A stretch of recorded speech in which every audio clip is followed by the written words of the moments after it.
¿Cómo vivir la ética en el siglo XXI? Gerardo Martínez Cristerna. ¿Será cierto lo que dijo Einstein de que la estupidez humana es tan grande como el universo? ¿O tenemos que aceptar que la humanidad todavía se encuentra en su juventud y apenas estamos empezando a tener conciencia de lo que es la vida y el universo?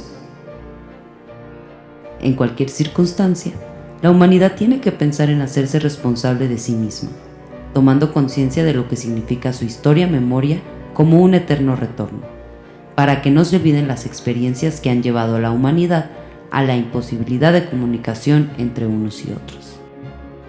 Porque prevalece entre nosotros el egoísmo, la avaricia, la mentira y el alejamiento de las necesidades de los otros. Es necesario rescatar lo bueno de la humanidad entera, recordando que antes del Dios dinero y las posesiones materiales está lo humano, y lo humano no puede estar dividido en castas o islotes, ya que, como veremos, la misma naturaleza nos lo impide.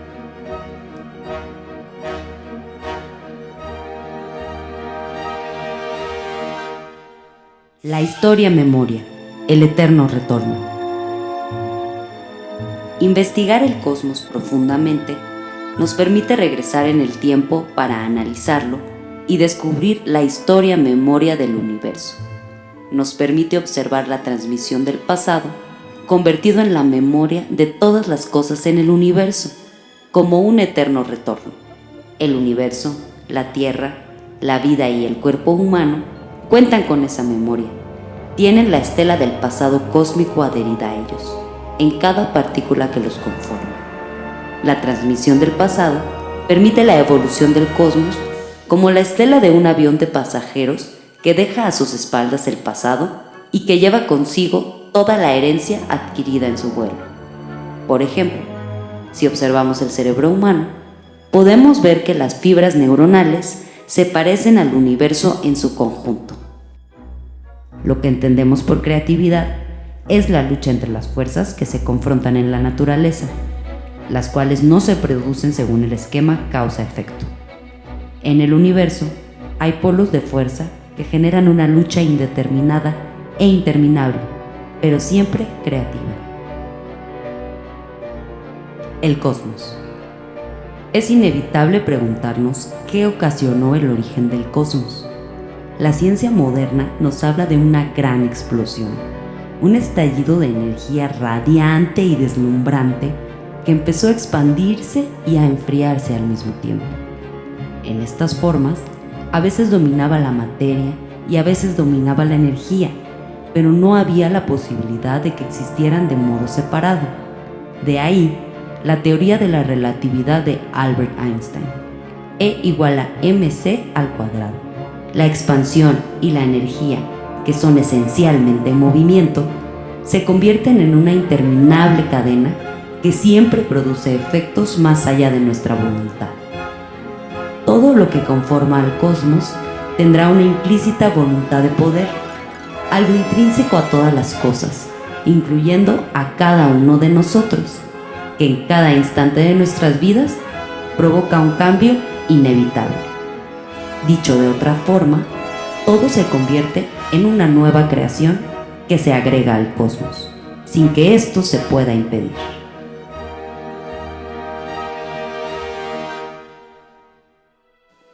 La Tierra, su historia-memoria. Pensamos y sentimos que las cosas a nuestro alrededor no cambian mucho, pero en la escala del tiempo del cosmos o en la escala geológica, toda la Tierra se transforma y todas las cosas que hemos hecho serán destruidas. Como expresó el filósofo Friedrich Nietzsche, el mundo es un inmenso juego de fuerzas y de ondas energéticas. Un mar de fuerzas tempestuosas y fluctuantes en sí mismas, en eterna transformación, en eterno recorrido, con flujo y reflujo de sus formas, empujándolas violentamente de la simplicidad a la multiplicidad más variada, de la quietud, la fijeza y la frialdad máxima a la incandescencia y al desenfreno más salvaje, a la máxima contradicción, como un devenir creativo que no conoce la saciedad, el hastío, el cansancio. Este es el mundo de eterna autocreación, de eterna autodestrucción. Este mundo misterioso, sin metas, en el que se expresa una voluntad de poder y nada más. Al igual que todos nosotros somos voluntad de poder y nada más. La vida. La voluntad natural de la Tierra, que deriva del movimiento de todo lo que existe, hace que nuestro planeta siga autocreándose, y en esa creación interminable fue hace 4.000 millones de años que la vida empezó a desarrollarse. Desde la profundidad de los océanos hasta la colonización de la tierra seca y áspera, pasaron millones de años. Primero fueron las bacterias, seguidas por las algas, las plantas y los animales. De los reptiles vertebrados a los mamíferos, la tierra se fue poblando en el agua, la tierra y el aire. La vida celular se perfila como pura potencia, como pura fuerza celular. La fuerza instintiva va a dar lugar a la diversidad de vida. La fuerza creativa de la vida se aleja de cumplir una meta o un plan, abriéndose a una multiplicidad de formas, variedad que contemplamos a nuestro alrededor. La voluntad instintiva de las células se apodera de los estímulos que ofrece la naturaleza, obligándolos a encajar en sus necesidades, lo cual es un gran paso hacia la comprensión de cómo se construyen todos los cuerpos con vida y aquella máquina maravillosa que es el cuerpo humano. Lo humano como voluntad de pensar. La vida despliega una inteligencia que se traducirá como pensamiento en los seres humanos, pero pensar verdaderamente es penetrar en la nueva claridad que el eterno retorno abre, con plena voluntad, para involucrarse con todas las decisiones que encierra. Percibir en nosotros mismos la memoria del cosmos es ir más allá de nuestras vivencias personales. Es algo diferente a nosotros mismos, que forma parte de nosotros, pero que no nos pertenece. Es más bien algo a lo que pertenecemos, a la historia memoria de nosotros y de todo lo que ha acontecido. De ahí la importancia de la historia memoria, porque nos da la capacidad de recordar lo aprendido como parte esencial de la vida. Y lo que aprendamos se convertirá en habilidades que enseñaremos a nuestros hijos. Por medio de nuestros instintos, que se convierten en pensamientos, la antropología social explica la evolución y la necesidad de una cooperación entre los humanos, que no es otra cosa más que una ética mundial. El comportamiento humano está provocado por motivos muy distintos, algunos muy remotos. Por ende, la necesidad de entender la historia memoria. Esta, combinándola con el momento que se vive, nos revela el natural egoísmo individual o de grupos. Experimentamos el placer y el dolor. Tenemos emociones hacia el sufrimiento ajeno y mostramos lealtad como una ayuda para la supervivencia, sin olvidar que el medio ambiente siempre está presente en el pensamiento. A través de la evolución, nuestros instintos se convertirán en palabras, conceptos, lenguajes y medios de comunicación. Instinto. Es importante darnos cuenta de que en los seres humanos predominan los instintos, que a través de miles de años de compleja evolución se transformarán en lo que conocemos ahora como pensamiento, y que en su conjunto podemos llamar como racionalidad, siempre que entendamos a esta última como la forma en que los humanos transmiten sus pensamientos individuales, tratando de lograr un entendimiento con los demás. Esa racionalidad nos ha diferenciado de otras especies, pero no nos hace demasiado distintos, como ha pretendido la humanidad. Si no elevamos los instintos a la categoría de pensamiento, los estamos reduciendo a un simple sentir, que puede relacionarse tanto con el placer como con el dolor. En cambio, si unimos a los instintos con el conocimiento que tenemos acumulado, individual y socialmente, de acuerdo con la experiencia de cada uno, formaremos pensamientos, y estos tendrán la posibilidad de ser comunicados por medio del lenguaje. En cualquier caso, estamos actuando conscientemente, de acuerdo con nuestro cuerpo y con nuestros conocimientos. El cuerpo humano como voluntad de poder.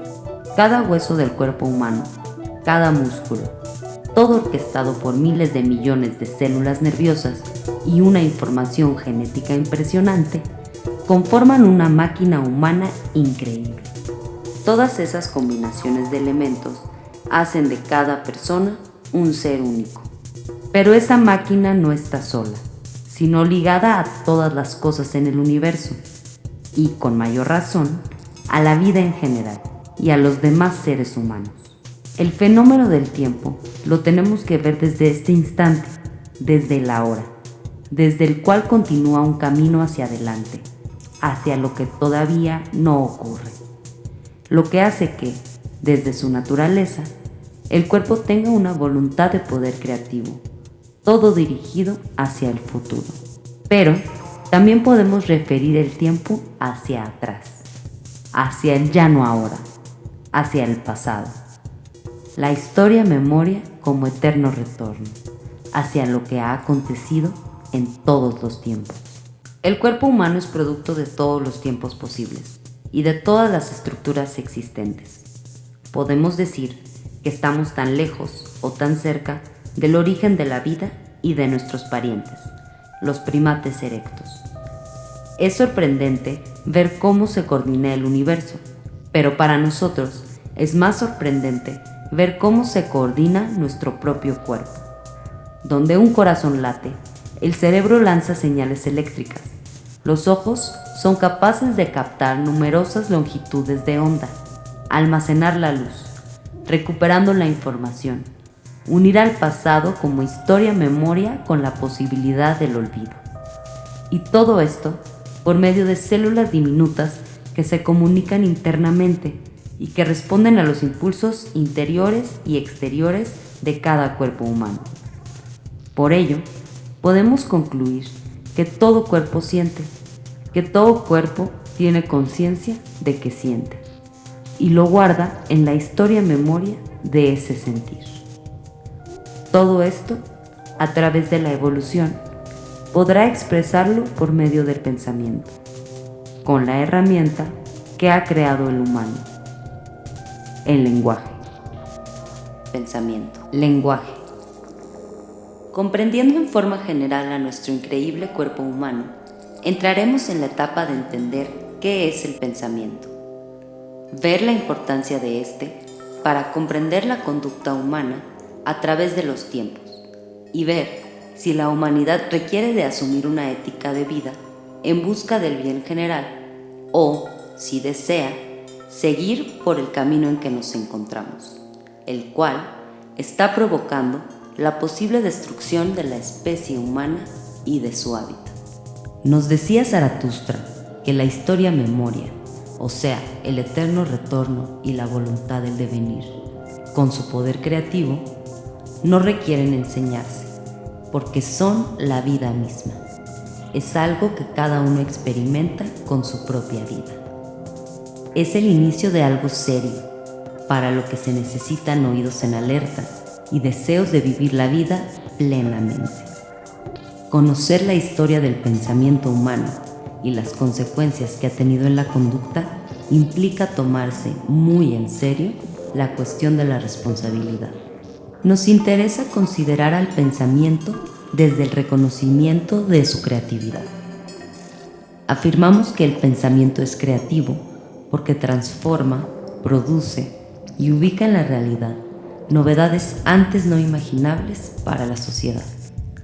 La creatividad es también la forma que nos hace sobrevivir y mantenernos ante lo extraño del mundo y de los otros.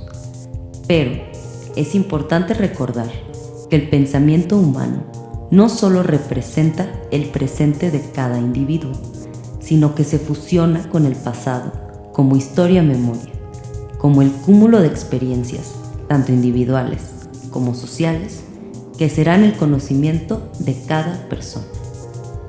Nuestro sistema de sonidos y lenguaje restringe la transmisión de los pensamientos del humano, ya que éste guarda dentro de su estructura corporal todo su conocimiento, compuesto de múltiples vivencias pasadas, presentes y con la posibilidad de un futuro. Pero solo es capaz de transmitir una pequeña dosis de su pensamiento, haciendo que éste no sea más que una interpretación hecha por los demás.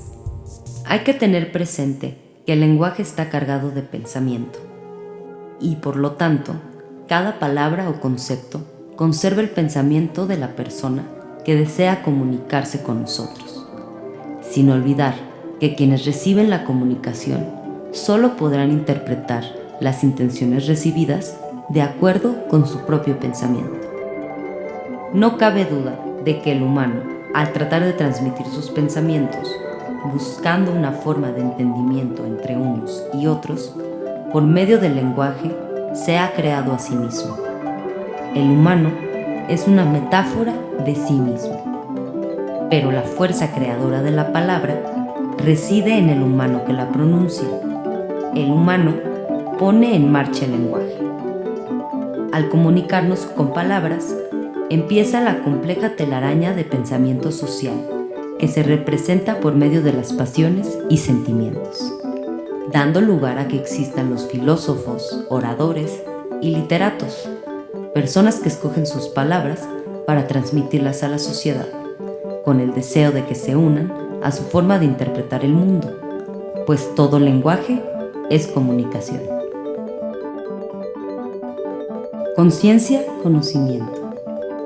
Podemos interpretar a la conciencia como el cúmulo de estímulos, sensaciones y ondas que se van agregando al cuerpo humano y que se impregnan como historia-memoria. Al sentirlos, provocan los instintos y van conformando el conjunto de las vivencias de cada persona. De esta forma, la conciencia resulta ser la capacidad de adquirir conocimiento, lo que permite a los seres humanos y a la vida en general percibir de manera más profunda su existencia y la circunstancia que los rodea. La historia-memoria, como un eterno retorno, aparecerá en forma de recuerdos, con toda la carga emocional que los compone, y que, al traerlos al momento presente, los traducimos como sentimientos y pasiones. Llamamos pasiones a las inclinaciones o tendencias de gran intensidad que proceden de la voluntad creativa humana y que serán reflejos de los sentimientos. Estas pasiones, con su poder, tratan de lograr los objetivos que las provocaron. Las pasiones, al igual que otros procesos afectivos, producen cambios psicológicos de cierta importancia en la persona que las experimenta, la cual sufre una deformación en sus ideas, de modo que sobrevalora todos aquellos contenidos que van de acuerdo con la pasión. Los que están en desacuerdo quedan automáticamente eliminados, o cuando menos, permanecen indiferentes. La metafísica. Aristóteles definió la ontología como el estudio del ser en cuanto ser, lo que está muy cerca o en el mismo nivel de la teología y la metafísica. No cabe duda de que el pensamiento metafísico, supraterreno, históricamente ha hechizado a la humanidad. Como diría un profesor mexicano, ha agandallado al imaginario colectivo. Un simple verbo, el del ser, ha llevado a la humanidad a aceptar los pensamientos preestablecidos que imponen la noción de centro, faraón, rey, Dios, papa, presidente, jefe, poder y pecado. Esto ha dominado el pensamiento occidental y nosotros pensamos que también el oriental. Pensamiento que privilegia las jerarquías políticas, religiosas, económicas, determinando el lugar que tienen los que están en las periferias de su poder, condicionando su participación en estructuras que delimitan, clasifican y autorizan la participación individual o colectiva, a lo que Lacan llamó el supuesto objeto del saber, por la exquisitez de sus postulados.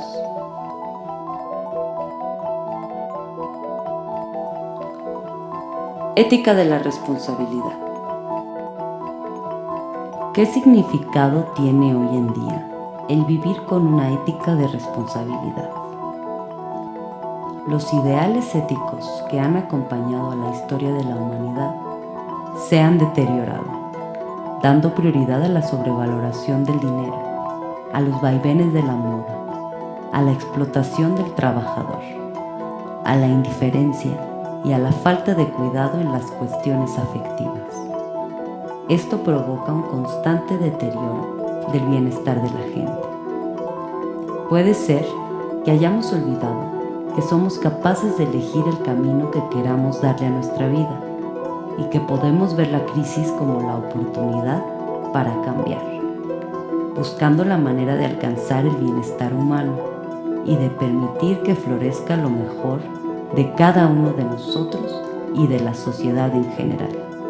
Si nos decidimos a superarnos a nosotros mismos y a sobrepasar la crisis, habremos de ir a la fuente que ha originado el fracaso del bienestar humano a través de la historia y que ha dado pie a la incapacidad de mirarnos a los ojos. Nos referimos al mal, fruto de la pobreza moral humana en la que nos encontramos. Sin embargo, hay que caminar con cautela ante la presencia del mal, ante la falta de una ética que tenga una visión global, producto de las crisis de valores que vivimos en la actualidad.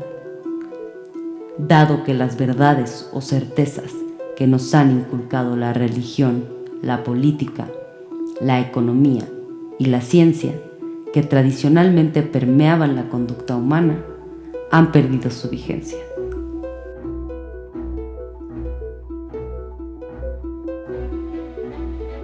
Es importante señalar la falta de interés común originada por las reglas económicas que privilegian al individualismo y al consumismo, donde son pocos los favorecidos.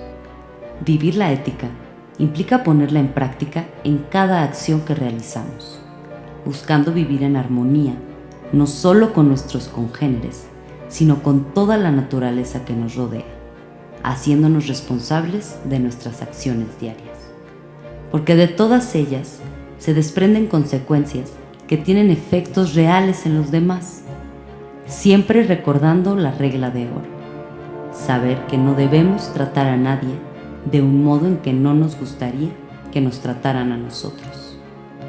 No solo pensar en uno, sino pensar en los otros como parte de uno, lo que incluye a los otros humanos y, por supuesto, a todo lo que contiene el planeta Tierra.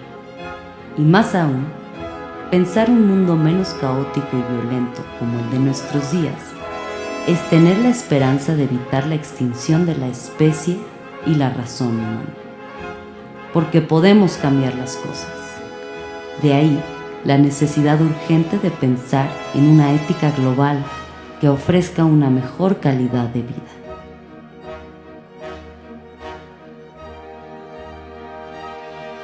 Ética práctica.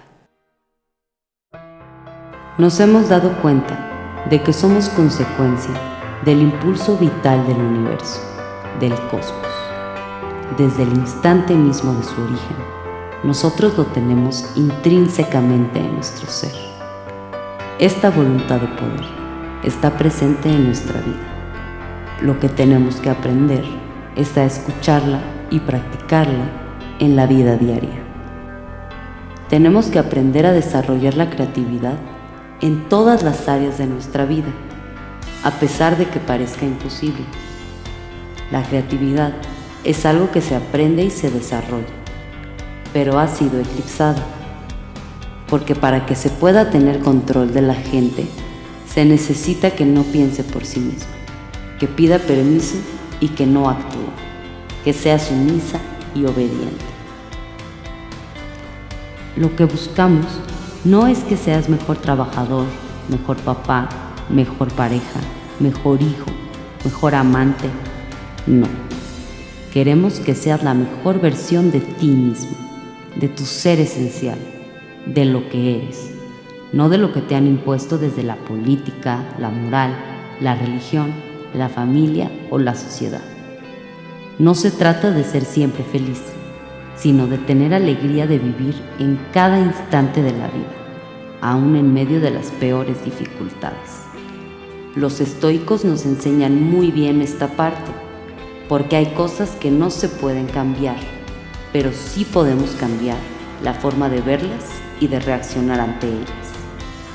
Ser quien eres te dará el fundamento necesario para poder desarrollar otras capacidades más acordes a la naturaleza, al cosmos, al universo, pensando en conjunto con el todo, con todos para el bien de la humanidad.